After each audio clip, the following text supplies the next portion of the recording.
mulai. Assalamualaikum warahmatullahi wabarakatuh. Waalaikumsalam warahmatullahi wabarakatuh. Bapak Ibu yang saya hormati, alhamdulillah pagi ini kita bisa bersilaturahim untuk berbagi ya dan tumbuh bersama ya. Kalau istilahnya ini sharing and growing ya.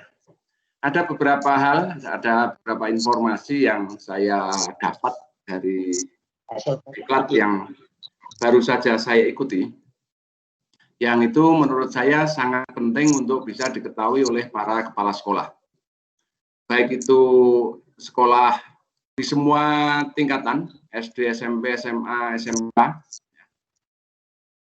karena ini nanti yang akan digunakan oleh lembaga di luar kita yang akan menilai kita. Sehingga hal ini penting untuk kita ketahui bersama. Yang terkait dengan kepala sekolah yaitu indikator manajemen sekolah efektif ya. Ini saya modifikasi. Saya modifikasi dari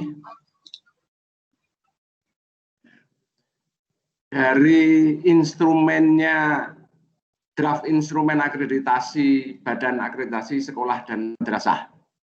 Jika ini sesuatu yang GRES, yang barangkali baru diterima oleh teman-teman asesor akreditasi, itu saja masih sebagian karena yang lain baru akan pelatihan mulai hari ini. Tapi saya ingin Bapak Ibu semua selaku kepala sekolah yang akan dinilai oleh siapapun termasuk oleh badan akreditasi itu mengetahui sebenarnya kalau sebagai kepala sekolah memanage sekolah itu harus seperti apa. Harus seperti apa berarti kita harus mengetahui indikator-indikator tentang manajemen sekolah. Banyak indikator, tetapi yang akan kita pakai adalah indikator yang nanti akan digunakan oleh pihak eksternal yang akan menilai kita, yaitu BAN SM. Nah, akan saya paparkan langsung karena waktu saya hanya sampai jam 9, nanti kita bisa berdialog lebih lanjut di sini.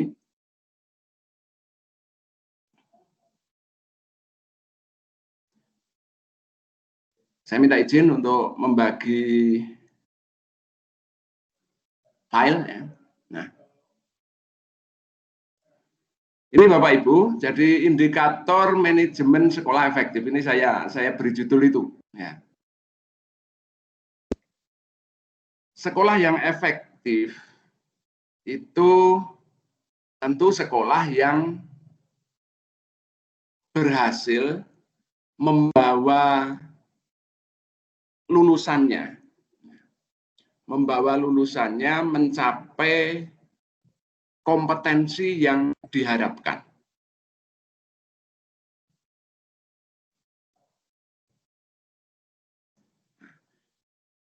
Kalau saya gambarkan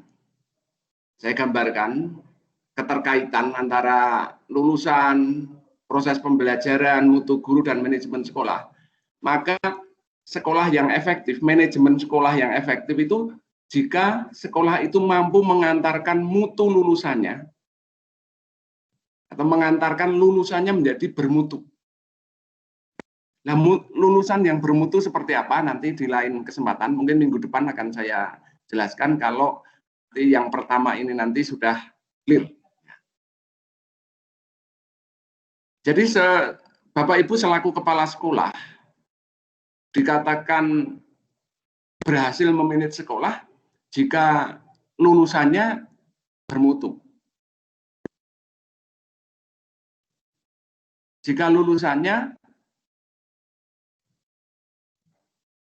memenuhi indikator-indikator mutu. Tentu berbeda antara mutu lulusan SMA, mutu lulusan SMK, mutu lulusan SD, dan seterusnya. Tetapi paling tidak ada 3 hal yang sama, yaitu dari hal karakternya, sikapnya, dalam hal ini apa kompetensinya, ya. Dan bagaimana masyarakat memandang layanan Bapak Ibu, ya, terhadap anak-anak itu sangat ditentukan oleh manajemen sekolah Bapak Ibu. Karena kalau dibuat semacam diagramnya, mutu lulusan ini secara langsung dipengaruhi oleh mutu proses pembelajaran. Mutu proses pembelajaran itu dipengaruhi oleh mutu guru, dan keseluruhan ini itu dipengaruhi oleh mutu manajemen sekolah. Saya ingin fokus karena saya ketemunya dengan Bapak Ibu Kepala Sekolah, saya ingin sebenarnya bagaimana mutu sekolah. Nah, indikatornya seperti apa? Pertama, indikator pertama adalah Bapak Ibu selaku kepala sekolah dalam mengimplementasikan manajemen sekolah. Pertama adalah indikatornya mengimplementasikan visi, misi, dan tujuan sekolah. Tentu untuk bisa mengimplementasikan berarti Bapak Ibu harus punya visi, misi, dan tujuan. Nah, itu yang pertama. Jadi punya visi, punya misi, punya tujuan.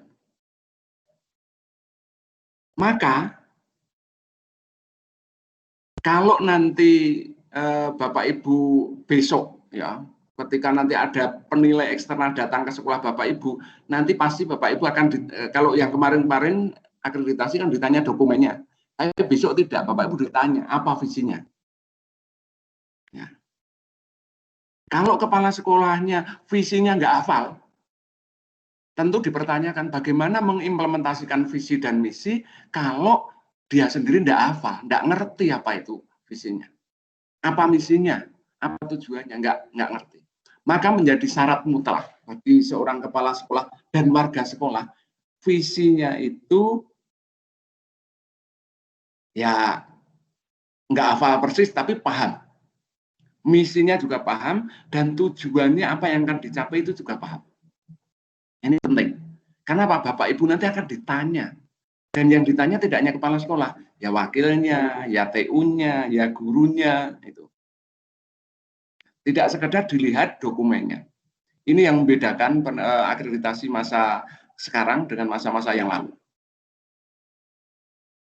Bisa, ya, bisa menjawab pun, tapi kalau ternyata observasinya dilihat lingkungannya, kok ternyata tidak mencerminkan visi misinya sekolah itu, maka berarti kepala sekolah itu dalam memanage sekolah tidak mengimplementasikan visi misi dan tujuan sekolah. Contohnya begini, visinya adalah ya, berwawasan global, berakhlak mulia. Dilihat anaknya saja tidak sopan dari observasinya orang luar itu yang datang ke sekolah. Maka berarti kepala sekolahnya tidak berhasil mengimplementasikan visi misi. Karena apa? Visinya berkarakter, berakhlak mulia, ternyata anaknya tidak berakhlak mulia. Itu hasil observasi. Meskipun dokumennya lengkap, meskipun semua guru TU sampai Pak Bonya itu hafal visi misi tujuan, tapi kalau diobservasi tidak menunjukkan isi dari visi itu, ya nilainya akan rendah. Nah, maka Bapak Ibu, ya, untuk mencapai ini syarat pertama Bapak Ibu harus punya visi misi. Ini jelas. Yang kedua, visi misi itu harus dilakukan, disosialisasikan sampai seluruh warga sekolah itu, kalau saya ekstrimnya ya hafal. Nah, itu menjiwai visi, misi, dan tujuan sekolah itu. Nah, visi, misi yang tadi sudah dibuat tadi, selain disosialisasi, ya buktikan bahwa penjelasan punya dokumennya. Sosialisasi juga ada sosialisasinya, tapi sekali lagi, dokumen memiliki dokumen, ada banner-banner, ada tulisan-tulisan visi, misi, tujuan, tapi kalau tidak dipahami, ya itu akan berpengaruh terhadap nilai. Berarti sosialisasinya tidak berhasil. Tapi paling tidak itu, jadi tahapnya nanti, tahap langkah-langkah yang harus dilakukan oleh kepala sekolah, satu membuat visi misi dan mendokumentasikan itu. Yang kedua, melakukan sosialisasi visi misi, ya, sampai seluruh warga sekolah paham dan menginternalisasi visi misi itu di dalam kesehariannya.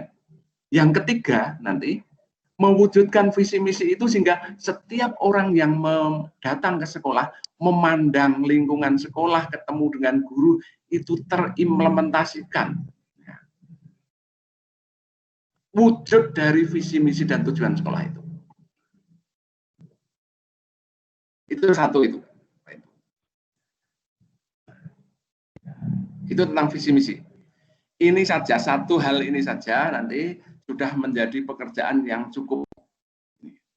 Sehingga sebagai seorang kepala sekolah, nanti kalau visinya sudah punya, tolong dievaluasi, sudahkah warga sekolah di sekolah Bapak Ibu itu paham visi misi. Nah, itu dulu. Kalau belum paham, maka tolong dilakukan langkah-langkah konkret sosialisasi visi, misi, dan tujuan sekolah.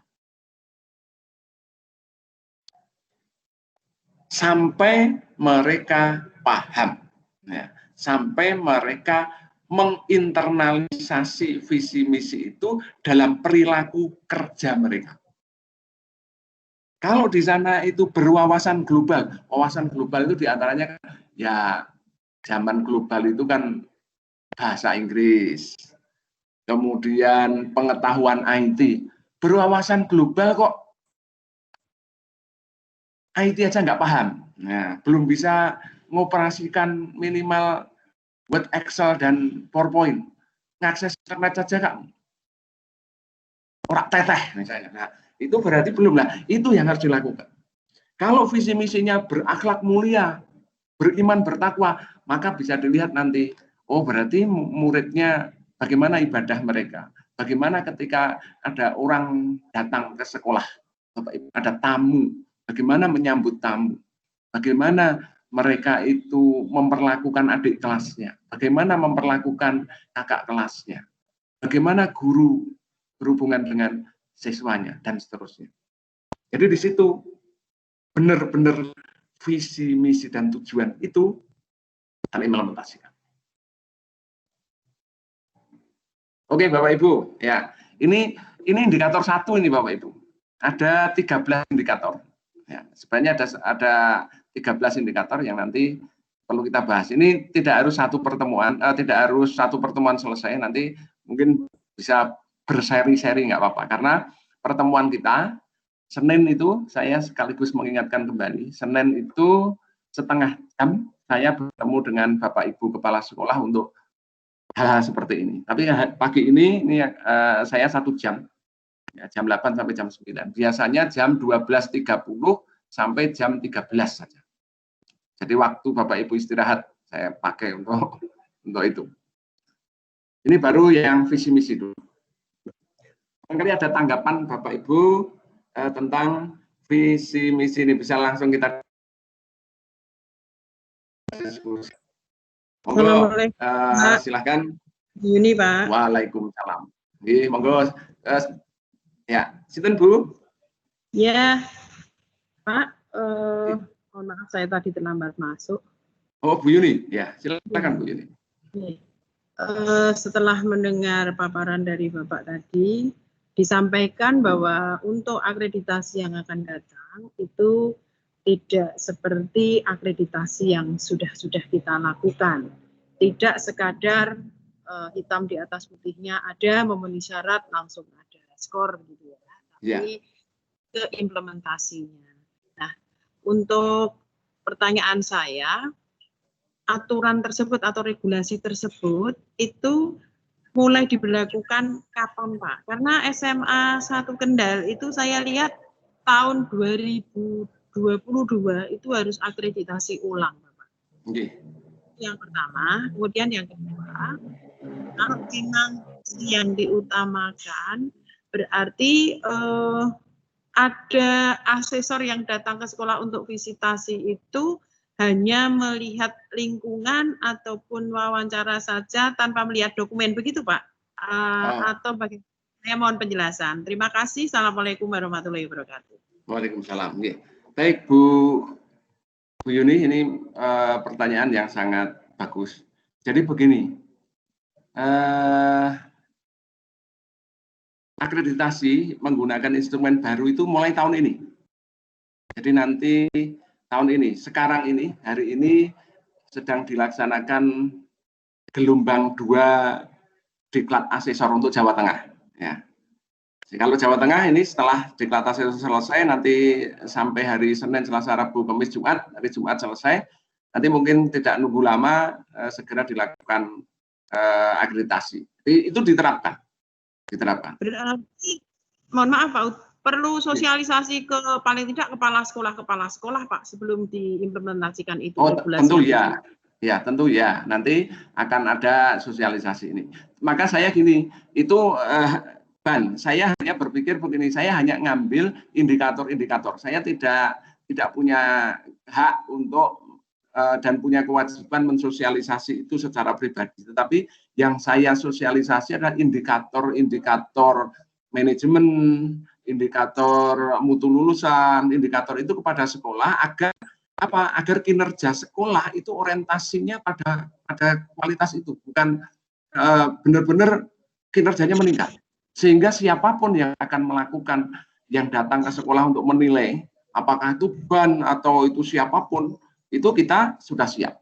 Ya, sehingga menurut saya kita orientasinya bagaimana kita berkinerja baik. Nah, saya memanfaatkan itu saja daripada kita ambil saja indikator yang sudah mereka rumuskan. Ya, ini tapi saya sebenarnya tidak sedang berbicara tentang akreditasi, tapi sedang bagaimana meningkatkan kinerja sekolah. Tapi kalau ditanya akreditasi, iya, menurut informasi yang saya terima ketika saya kemarin mengikuti diklat asesor, ya, sampai hari Sabtu kemarin saya selesai, itu seperti itu, nanti akan dijalankan. Dan asesor itu yang dilihat kinerja.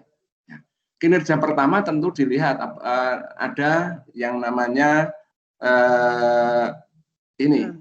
melihat dokumen, ya dokumen ya, dokumen ya, tapi kemudian apa? Apakah yang tertera dalam dokumen itu terwujud? Atau dibuat dengan sungguhnya, jangan-jangan itu hanya copy paste. Jangan-jangan itu tidak dipahami. Nah, maka kemudian ada wawancara. Ya, ada wawancara. Beberapa poin untuk yang menyangkut siswa, yang menyangkut itu bahkan ada angket yang harus dibagikan. Juga ada observasi. Nah, nanti Bapak Ibu nanti saya berikan linknya, salah satu contoh. Mungkin yang kemarin yang khusus sekolah binaan saya sudah saya berikan link yang bagaimana melakukan pengamatan pada pembelajaran yang dilakukan oleh guru. Jadi nanti misalnya karakter itu sudah sampai membudaya. Itu kalau mau nilainya A. Membudaya, kalau hanya begini, siswa tertib karena mengikuti tata tertib, itu masih level paling rendah. Jadi siswa bisa tertib karena mengikuti tata tertib. Nah, itu level rendah di kelas. Nanti kalau di sekolah, itu di tingkat sekolah. Nah, yang sudah bagus itu jika sudah sampai membudaya. Jadi anak disiplin itu sudah menjadi budaya. Kalau mereka itu masih karena dikejar-kejar upacara, karena gurunya masih di belakang, mereka tertib, tapi karena gurunya di kelas ada di belakang kelas masing-masing yang ngawasi, itu masih rendah. Tertibnya itu, ya, karena mereka diawasi. Nah, yang diharapkan yang A itu nanti harus mencerminkan bahwa ketertiban itu sudah menjadi budaya, sudah otomatis, ya. Nah, itu Bapak Ibu ini yang harus kita capai. Maka kalau di sekolah Bapak Ibu sekarang ini sudah tertib, tapi tertib anak-anak ini karena waga kesiswaannya itu sangat jeli, ya, sangat perhatian sehingga mereka kemudian terpaksa tertib, itu berarti belum berhasil. Ya sudah bagus, tetapi masih di level rendah. Ini. Nah, harapannya semuanya sampai membudaya. Itu. Di pembelajaran juga seperti itu. Nah, manajemen tadi, visi misi itu tidak, kalau diakreditasi dulu, itu visi misi kan di dalam renstra-nya ada visi misi, kemudian di KTSP-nya ada visi misi, kemudian ada apa? Ada tulisan visi sekolah apa dan sebagainya. Wah, itu sudah nilainya A, memiliki. Sekarang nggak bisa. Kalau begitu ditanya, diwawancarai guru-gurunya nggak paham, berarti dia nggak apa? Visi misi itu belum tersosialisasi. Apalagi kalau dilihat tadi seperti saya contohkan, berwawasan global kok ternyata guru ketika ditanya sudah bisa membuat video pembelajaran, oh belum bisa, misalnya gitu. Nah itu kan berarti belum berwawasan global. Apalagi sekarang modelnya pembelajaran daring yang kayak gitu aja belum bisa. Oh, berarti dia belum mengimplementasikan visinya sekolah. Ini diantaranya seperti itu, Bu Yuni. Nah, nanti kalau masalah akreditasi, kalau nanti sinyal sudah dibuka oleh BEN bahwa kita akan nanti saya akan memberikan bagaimana proses akreditasi yang akan datang. Ini nanti kami akan sampaikan secara khusus. Ya, ada perbedaannya apa dan seterusnya. Tapi ini intinya saya di kinerja. Karena memang perbedaannya kalau dulu itu pemenuhan, sekarang ini kinerjanya. Pemenuhan hanya 15%. Oke, satu lagi Pak Ud. Kalau yang dulu sekolah yang masa akreditasinya hampir habis itu kan proaktif ya Pak, mendaftar sendiri, online sendiri begitu. Kalau sekarang bagaimana Pak? Ya, juga sebenarnya ya hanya begini. Nanti di BAN itu ada, ya ini tidak apa-apa juga saya sampaikan. Ada yang namanya dashboard monitoring system. Nah, itu terkoneksi dengan Dapodik untuk yang Kementerian Pendidikan, untuk yang Kemenak itu dengan EMIS, ya. Kemudian dengan rapot mutu dan seterusnya, ya. Nanti juga dengan kalau nanti sudah dijalankan itu dengan asesmen kompetensi minimal, kemudian survei karakter, ya survei karakter. Nah, nanti semuanya itu nanti terhubung di komputernya BAN yang namanya di sana ada dashboard monitoring system. Itu nanti akan terlihat sekolah-sekolah kinerjanya seperti apa. Nanti ada, ya bayangan saya, ini bayangan karena saya belum tahu aslinya. Itu nanti akan ada grafik, grafik apakah meningkat atau konstan atau menurun. Semacam rekapan kinerja Betul. 1 tahun begitu ya? Ya, dari tahun ke tahun itu ada rekapan kinerjanya. Nah, kalau sekolah yang sudah akreditasi A, kinerjanya konstan, ya konstan, atau kinerjanya meningkat, konstan saja, itu kalau masa akreditasinya habis, itu nanti akan otomatis diperpanjang. Oh. Jadi tidak perlu diakreditasi lagi. Tapi bagi sekolah yang kinerjanya turun, nanti itu dijadikan sasaran akreditasi untuk tahun berikutnya itu. Jadi menjadi sasaran. Jadi atau kita yang proaktif Pak, buka semacam linknya itu. Apanya? Kalau tahu kita akan diakreditasi atau tetap kita pertahankan, itu dari mana nanti informasinya? Oh, nanti akan diberitahu oleh Badan Akreditasi bahwa sekolah saudara itu apa kinerjanya seperti ini sehingga dijadikan sasaran akreditasi untuk tahun ini, tolong dipersiapkan ABCD-nya gitu. Ya. Oh ya. Tapi kalau dari monitoring kok konstan ya habis, nanti diberitahukan bahwa saudara diperpanjang masa berlakunya sertifikat akreditasi itu. Jadi lebih efisien. Ya. Itu satu. Tapi kalau sekolah itu ada laporan masyarakat. SMA 1 Kendal dilaporkan bahwa di sana itu kok gini-gini kinerjanya menurun ini, itu kemudian diverifikasi dan ternyata benar, juga dijadikan sasaran akreditasi. Maka tolong jaga ya, bagi yang sudah AA itu sekarang tinggal menjaga agar tidak ada laporan masyarakat, menjaga agar kinerjanya minimal konstan, tidak ada penurunan. Itu aja. Itu yang. Tapi bagi sekolah yang pengen masih B atau C, yang pengen meningkatkan, tidak harus nunggu 5 tahun. Begitu nanti di monitoringnya menunjukkan peningkatan dan dia mengajukan untuk diakreditasi, maka diberikan sasaran. Itu. Nah, oke, ini indikator 1. Ya. Barangkali indikator tentang visi, misi, dan tujuan sekolah yang diimplementasikan. Ya. Kalau dulu kan, ya Pak Isa, dulu kan hanya memiliki visi misi atau menyusun visi misi kan itu ya. Nah, ini tentang visi misi itu. Jadi nanti visi misi akan dilihat dokumennya, akan diwawancarai warga sekolahnya, akan dilihat apakah lingkungan sekolah, apakah kinerja guru, apa perilaku siswa, perilaku guru sesuai visi misi apa tidak.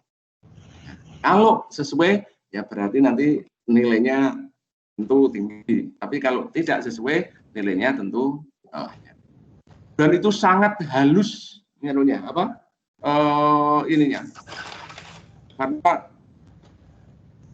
di instrumen itu menurut saya ya bagus lah. Ya. Ada pembeda antara satu kriteria dengan kriteria lain. Barangkali ada yang lain yang ingin menanggapi? Ya. Sebelum saya lanjutkan di indikator kedua. Ada Pak Ud? Oke, monggo. Mohon izin bertanya yang pertama terkait dengan akreditasi lagi ini. Oke. Nah, itu butuh waktu berapa hari Pak Ud ya untuk para asesor itu melihat tadi wawancara, observasi dan sebagainya. Itu yang pertama. Ya. Kemudian yang kedua, karena ini tahun 2020 sudah dimulai, sedangkan ada sekolah-sekolah yang habis tanggal T tahun ini atau tahun 2021. Pertanyaan kami adalah kapan para kepala sekolah tersebut itu mendapatkan sosialisasi sehingga saya tanda kutip tidak mendadak di dalam persiapan akreditasinya gitu Pak. Oke. Terima kasih Pak. Oke, matur nuwun. Yang pertanyaan kedua saya belum bisa menjawab ya, karena saya belum tahu programnya di sana. Tapi yang jelas kuota tahun ini tidak sebanyak tahun-tahun yang lalu ya. Dan ini memang nanti sekolah yang diakreditasi juga tidak banyak dengan cara yang baru ini. Karena apa? Meskipun habis, tapi kalau dilihat kinerjanya masih standar, itu tidak jadi otomatis diperpanjang. Ya.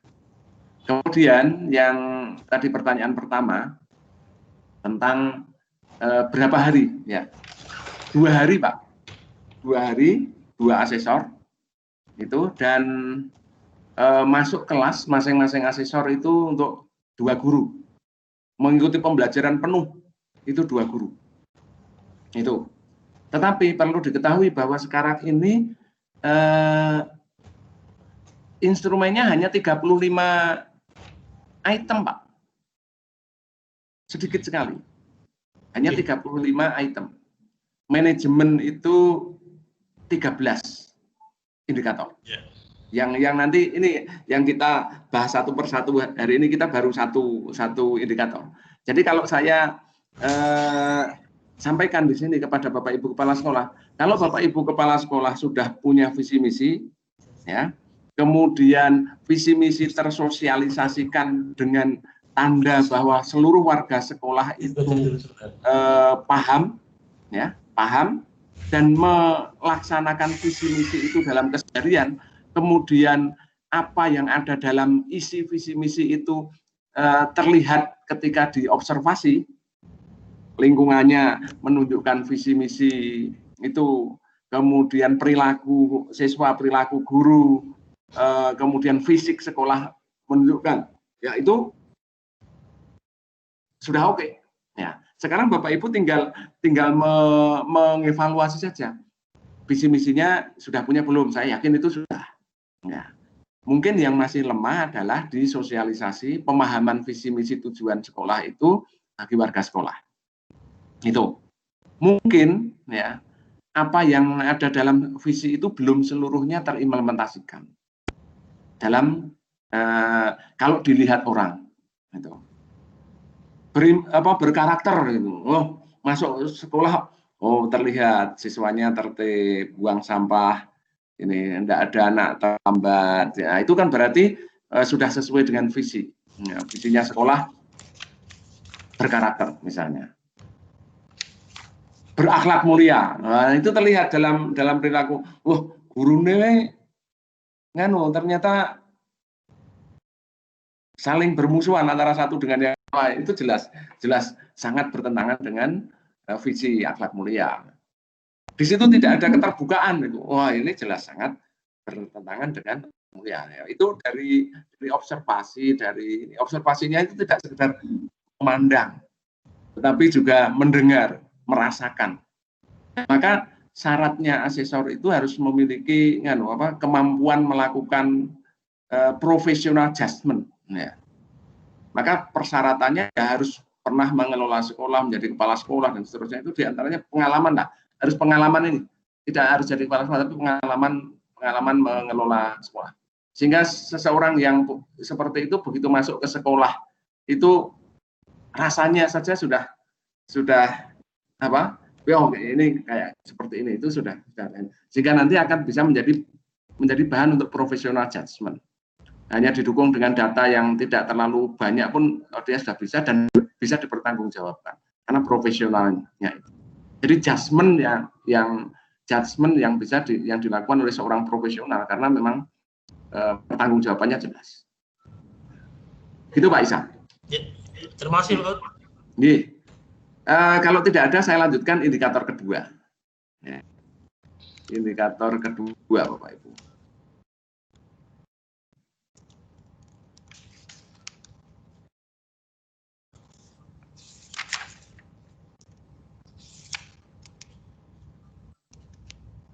Kalau tadi kita sudah lihat indikator pertama tentang implementasi visi misinya. Nah, sekarang kita ingin lihat indikator yang kedua, Bapak Ibu. Supervisi. Yang diharapkan itu terimplementasikan. Apa itu? Yaitu kompetensi supervisi akademik. Nah, di kompetensi supervisi akademik itu nanti akan dilihat bukti-bukti kinerja berdasarkan pengamatan dokumen dan wawancara. Nah, dokumennya apa saja yang harus dimiliki? Satu. Nah, nanti ini sekaligus Bapak Ibu bisa catat. Bagi yang belum nanti bisa mempersiapkan karena ini memang dibutuhkan untuk kerja Ibu. Satu, harus punya program supervisi. Ya. Dilengkapi dengan jadwal ya untuk seluruh guru untuk seluruh guru ini karena ini.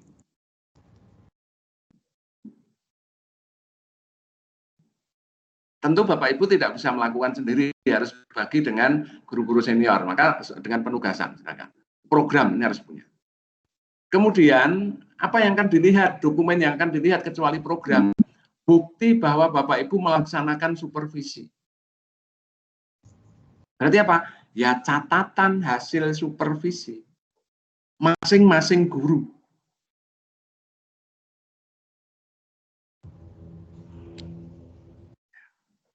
Yang ketiga apa? Yang ketiga adalah laporan supervisi. Laporan supervisi, terus rencana tindak lanjut supervisi dan tindak lanjut supervisi. Nah, itu dari sisi dokumennya. Dan ketika dokumen itu ada, maka untuk validasi apakah dokumen itu benar-benar mencerminkan kompetensi itu, dan supervisi itu memang memberi manfaat, memberikan dampak kepada guru, nah akan dilakukan wawancara, di cross check dengan guru, di cross check dengan siswa. Ya, kapan itu dilakukan, ya, siapa yang melakukan, bagaimana prosesnya ketika supervisi itu dilakukan, itu kepada siswa, kepada guru,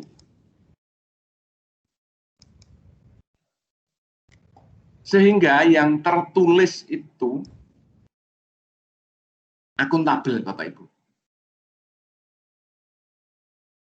Di masa lalu, ya, saya selaku ASIS ini pernah menemukan di sebuah sekolah ketika saya melakukan ini, tetapi dulu itu tidak terlalu dituntut karena sudah melakukan dan terbukti memiliki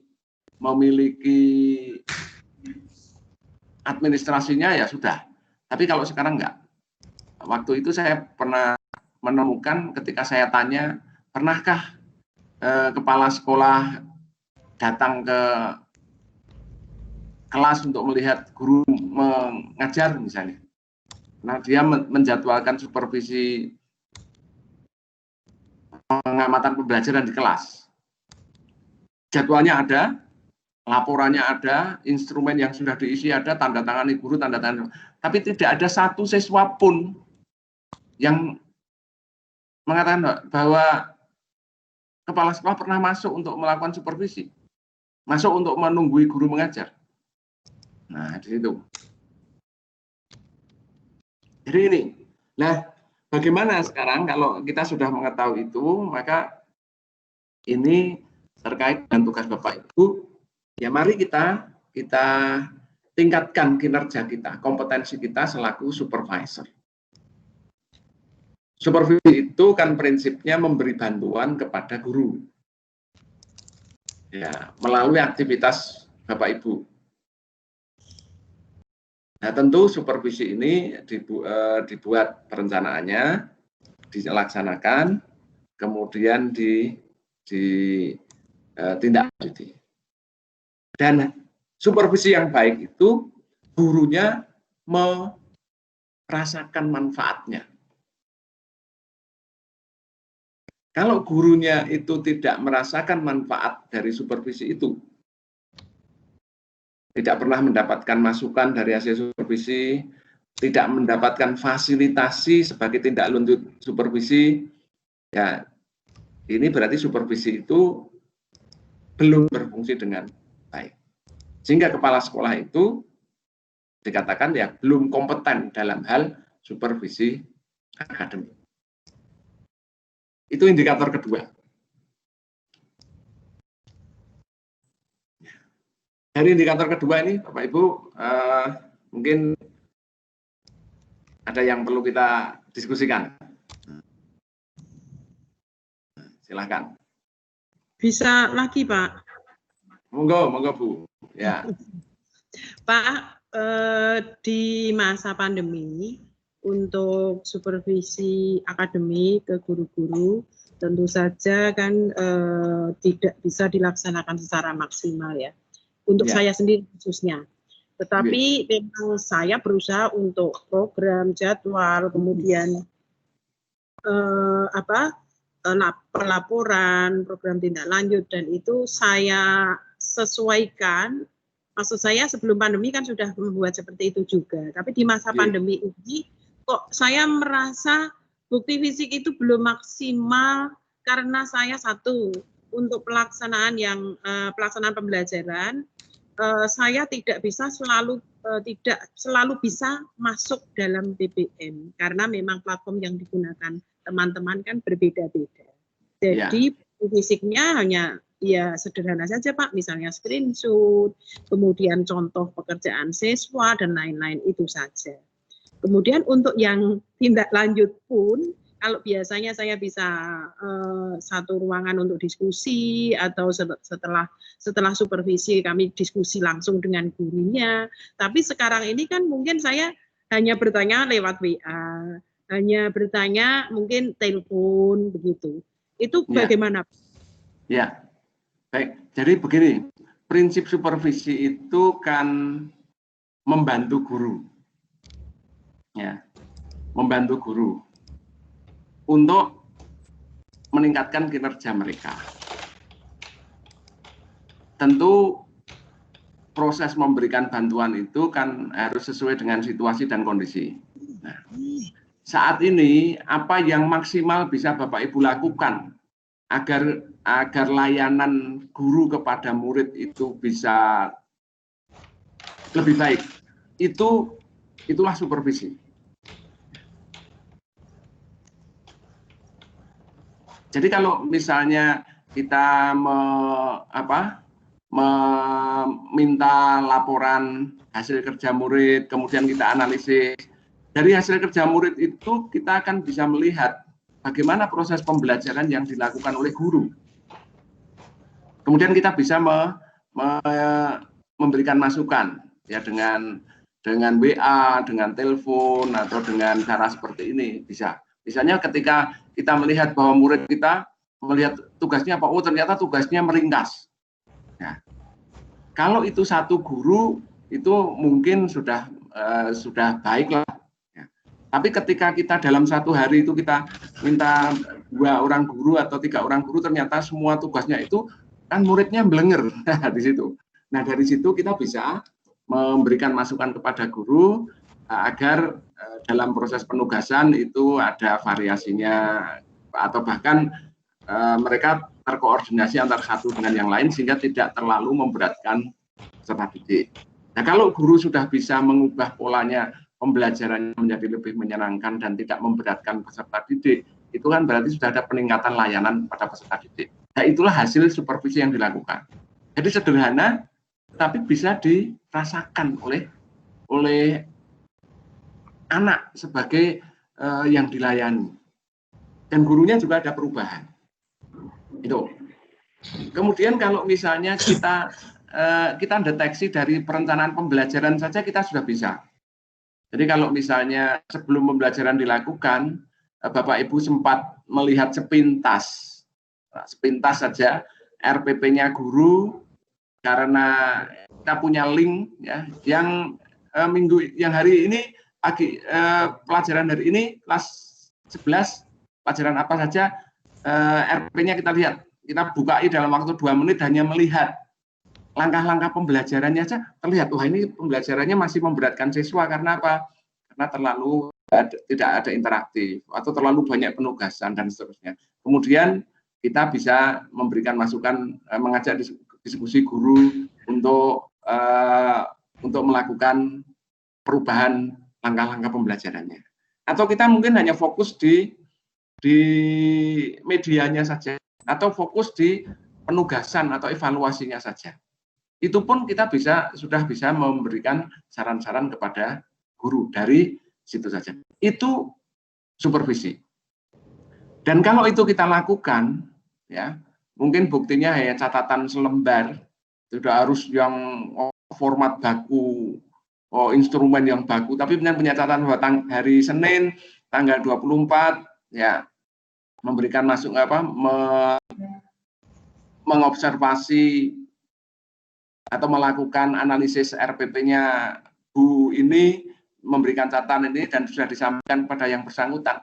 Saya yakin ketika nanti sekolah Bapak Ibu didatangi oleh asesor atau oleh siapapun, ditanya apakah kepala sekolah pernah melakukan supervisi dengan cara begini, memberikan saran dengan pasti iya, dia akan cerita. Oh iya, dulu saya di ini RPP saya diberi masukan oleh kepala sekolah saya seperti ini dan seterusnya. Nah, itu artinya bahwa supervisi tidak sekedar ada dalam dokumen, tapi supervisi in action, ya, dan itu dirasakan oleh guru. Nah, kalau yang ditanya itu secara sampling banyak guru, kemudian siapapun yang ditanya dia bisa cerita kapan, kasusnya apa, Anda disupervisi. dia bisa cerita, wah itu meyakinkan banget itu kepada penilai. Jadi kalau oh iya kepala sekolah saya melakukan supervisi, bentuknya gimana? Yang ngoreksi RPP. Nah, itu kan jawaban-jawaban standar yang bagi asesor itu meragukan terserah. Tapi kalau dia bisa cerita, iya saya pernah waktu itu KD-nya tentang membuat karangan deskripsi. Waktu itu sekolah saya begini-gini, wah itu meyakinkan. Gitu, Bu Yuni, kira-kira seperti itu. Berarti ya, maksud saya aksi kita waktu supervisi itu di masa pandemi ini yang bisa kita dokumentasikan ya kita dokumentasikan, kalau yang tidak kan yang kita sudah begitu ya Pak. Betul. Yang penting gini, dokumentasi itu bagian kecil dari yang dilihat. Ya. Oh ya. Tetapi kalau tidak punya dokumen ya kurang kan itu. Tetapi dokumen sedikit, tapi kalau begitu lakukan wawancara itu ternyata bukti-bukti banyak, itu akan sangat meyakinkan. Tetapi dokumennya lengkap, ketika ditanya guru Briro katakanlah ya gitu, iya kepala sekolah saya ya supervisi masuk kelas ada jadwal gitu. Tapi dia tidak bisa menceritakan detailnya. Ya itu tidak meyakinkan meskipun lengkap dokumennya gitu. Makanya tolong ya dokumen-dokumen standar saja, dan instrumennya nggak harus instrumen yang harus formatnya kayak gini. Bapak Ibu bisa membuat catatan-catatan sederhana kok. Nanti kalau dilihat ini saya tanggal sekian, misalnya penelitian punya buku satu aja hari ini melihat RPP-nya ini terus diberi catatan apa, kemudian nanti menyarankan guru ini, itu aja cukup. Apalagi terus ada screenshot, kemudian dipakai Sway bagus misalnya ya, atau pakai Word juga bisa, atau fotonya masukkan di situ, udah. Jadi catatannya satu file tapi terus saja, itu cukup. Tidak harus pakai instrumen-instrumen yang standar ya. Karena apa? Itu bukan bagian penilaian. Kita tidak harus seragamnya ya. Bapak Ibu betul-betul merdeka ya. Yang penting kinerjanya meningkat, itu aja. Kita lihat lulusannya gimana, iklim sekolahnya bagaimana, gitu.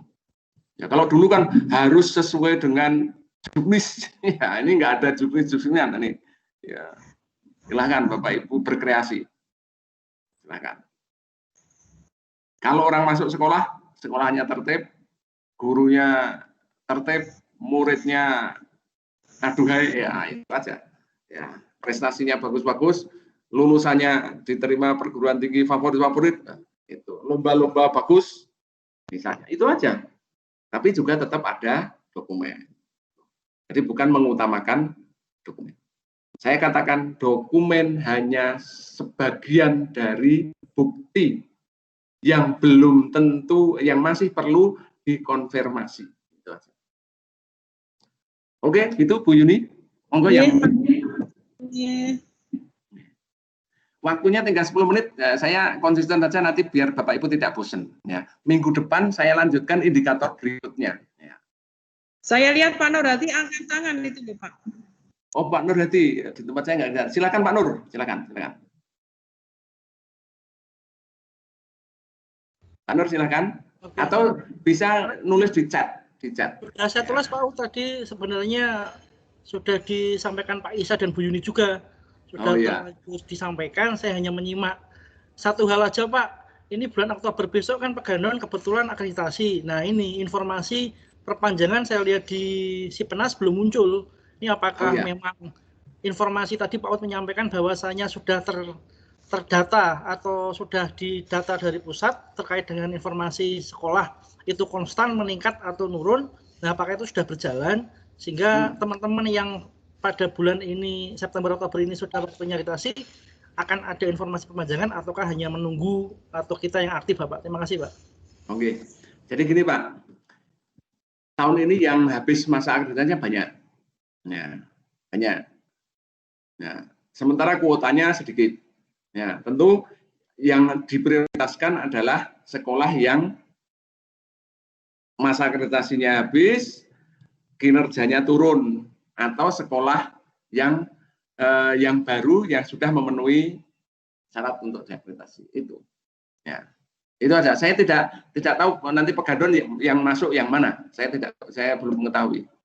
Ya, tapi kita gini, diakreditasi atau tidak diakreditasi, kita perlu sekarang ini kinerja kita harus kita tingkatkan sehingga kapanpun kita mau diakreditasi, ya siapapun yang akan menilai kita harus siap. Itu aja. Tugas kita itu. Ya. Itu aja. Mau diakreditasi silakan. Ya. Tidak rapopo kan gitu. Mau dinilai oleh siapa silakan. Nah, maka yang kita lakukan adalah indikator-indikator kinerja sebagai sekolah yang baik. Ya, kalau kepala sekolah jadi manajemen sekolah yang baik seperti apa itu yang harus kita lakukan. Nah, gitu Pak. Ya. Oke. Itu ada pertanyaan, ini ada Pak Abdul Wahid. Pak, terkait dengan pantauan kinerja sekolah dan dari BAP, apakah data mutu sekolah yang dikirim ke LPMP ikut berpengaruh? Ya, sampai hari ini belum ya barangkali. Tapi ke depan akan sangat. LPMP menjadi salah satu sumber yang datanya diperhitungkan. Ya, datanya diperhitungkan. Ya. Kemudian apakah di masa pandemi masih dilaksanakan untuk observasi kelas tatap muka? Ya, tentu karena tidak ada kelas tatap muka ya tidak dilakukan. Ya, tetapi yang tidak tatap muka itu harus tetap dikendalikan. Jadi selaku kepala sekolah, apakah pembelajaran daring itu berkualitas apa tidak? Tugas Bapak Ibu memastikan bahwa itu harus berkualitas. Caranya bagaimana? Cari caranya. Kalau belum dapat ide, sharing dengan teman-teman. Maka ini forum begini ini adalah forum sharing. Maka ini saya buat mingguan. Saya membuat mingguan. Besok siang jam 12:30 itu dengan Waka Kurikulum. Nanti dengan Waka Kurikulum saya akan bicara indikator pembelajaran yang baik. Tentu saya dasarkan pada IASP ini juga. Kalau nanti dengan kesiswaan hari Kamis besok, saya akan bicara bagaimana karakter siswa, itu indikator karakter siswa. Maka tolong Bapak Ibu semua, teman-teman Waka Kurikulum, Sarpras dan Waka Kesiswaan, TPMS, ya. Kalau ada waktu silahkan bergabung. Ini mestinya untuk hanya khusus sekolah binaan saya, tapi saya membuka. Toh saya sama-sama bicara. Materinya sama, yang dengarkan 4 orang sama, 100 orang sama, sehingga saya buka saja ya untuk sekolah binaan, tapi saya buka sekolah yang lainnya, bahkan ada SMP yang ikut, nggak masalah juga. Ya. Kita untuk berbagi pengetahuan. Kata Bapak Ibu, monggo yang lain barangkali.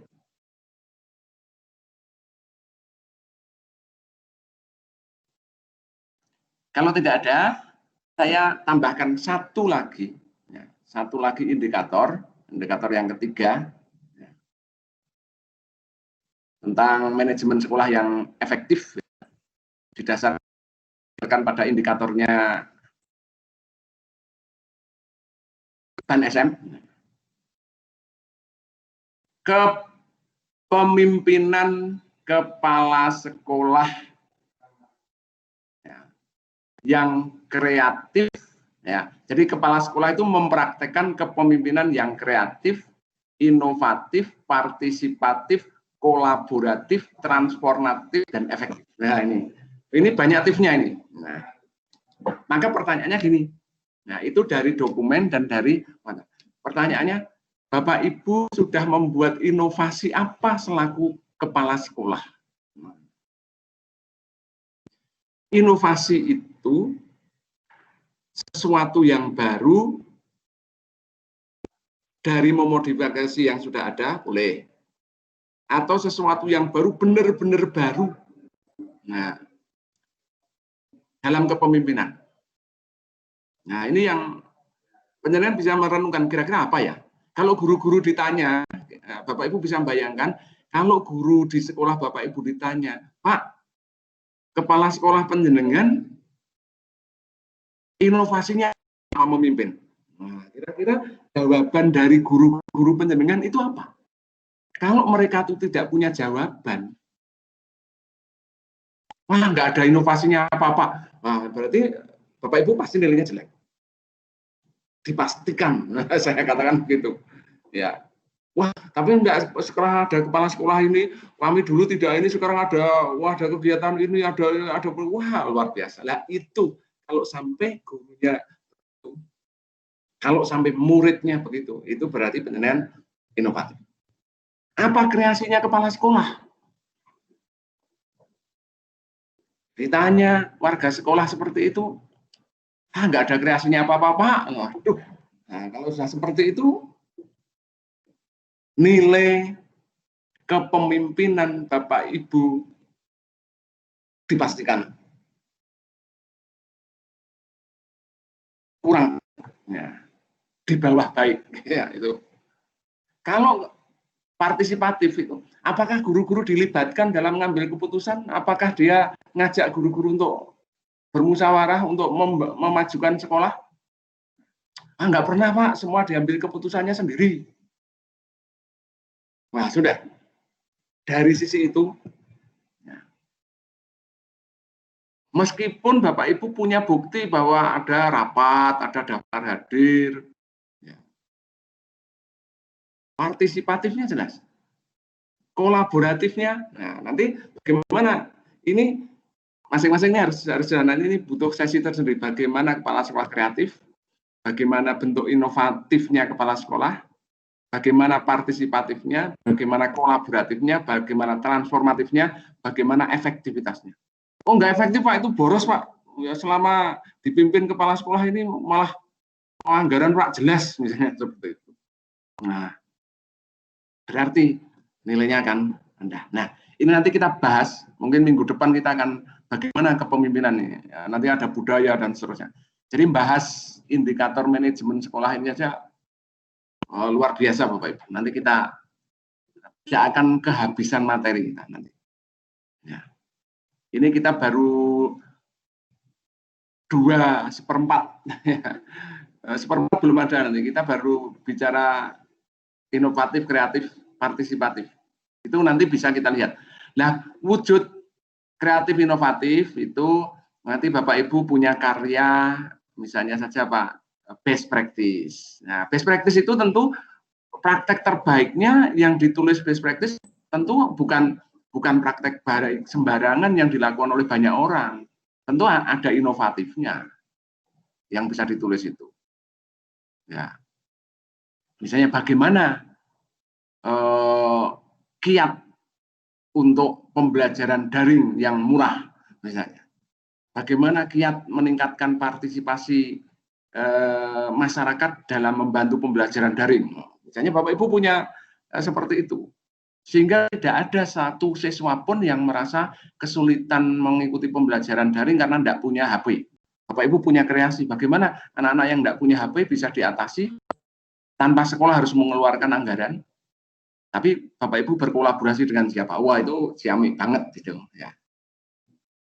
Oke Bapak Ibu, itu nanti kita lanjutkan ya, minggu depan kita akan bahas bagaimana kreatif, inovatif, partisipatif, kolaboratif, transformatif, efektif.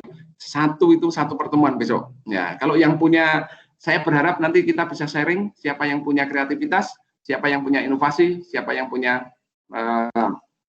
hal-hal yang transformatif dan meningkatkan efektivitas. Itu Bapak Ibu untuk pagi ini.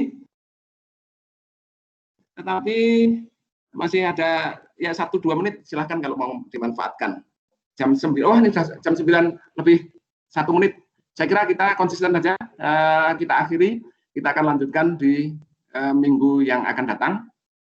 Nanti kalau ada perubahan jadwal tetapnya jam 12.30 sampai jam 13, tapi kalau ada perubahan jadwal akan saya sampaikan kepada Bapak Ibu semua. Terima kasih atas perhatian Bapak Ibu semua, ya, Bapak Ibu semua. Semoga sesi kita 1 jam ini bermanfaat untuk kita semua. Terima kasih sudah berpartisipasi dalam kegiatan kita. Tolong Bapak Ibu videonya dihidupkan semua, kita foto bersama dulu sebelum kita mengakhiri. Iya. Oke, biar kita monggo silakan. Ya, ini sudah partisipannya lumayan. Ya, saya lihat ini ada yang masih aktif 18. Ya. Terima kasih Pak. Ya. Ya, terima kasih. Ya. Saya sudah punya attendance list-nya juga, tapi tidak ya attendance list ya. Yang Bapak Ibu masuk di sini, meskipun kalau Bapak Ibu malu-malu untuk menampilkan wajahnya di kegiatan kita. Terima kasih sekali lagi ya. Saya tutup dengan bacaan hamdalah. Alhamdulillahirrahmanirrahim. Assalamualaikum warahmatullahi wabarakatuh. Sampai ketemu minggu yang akan datang. Tolong diingatkan, maka kurikulum besok siang jam 12.30 sampai jam 13. Setengah jam. Tentang Siap, Pak. Ya, siang. Kurikulum besok materinya tentang proses pembelajaran. Bersuun Pak Ut. Sami-sami Bu, monggo silakan melanjutkan kegiatan.